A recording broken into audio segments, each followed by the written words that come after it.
That's what we're here for, is our ability to connect to others and make a difference for others.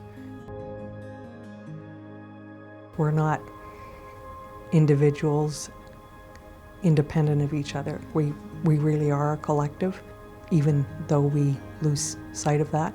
That is purpose, so love of humanity. You know, having a relationship where you feel supported and sort of pushed and motivated to take on new things has been amazing for me. And so, you know, my husband Hugh has been, continues to be my biggest fan.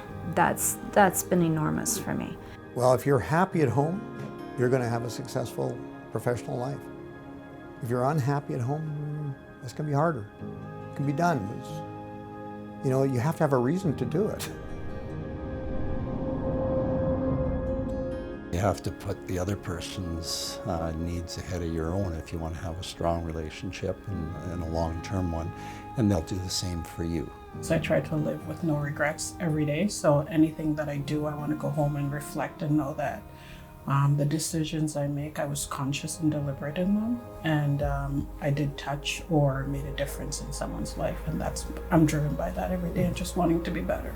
Showing up for me is really being present, being engaged, being authentic, being yourself. I like to think about, what have I given today? What am I grateful for today? Do I need to be present to anyone today?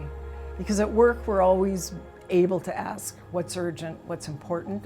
And when you get home, you often do the urgent things, but you often forget, what should I be giving to somebody today?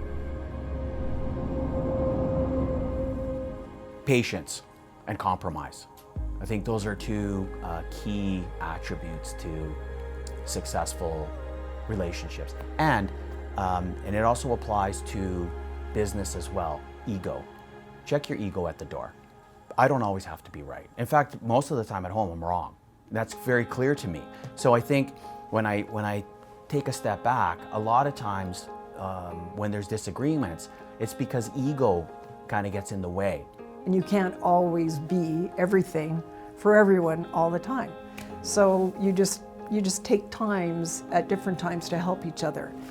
They said, Kevin, ask questions and listen, right? Ask questions and listen. That's how you get to know somebody and really understand what's important to them, versus sometimes in our roles we want to kind of show how smart we are and talk about trying to make sense of the world and the economy and interest rates, and a lot of times it's as simple as just asking them questions, right? And just listening to them, and that, you know, that can go a long way. You have to put effort in every day to relationships, whether they're with your children, your spouse, your parents, colleagues, friends, whoever it is.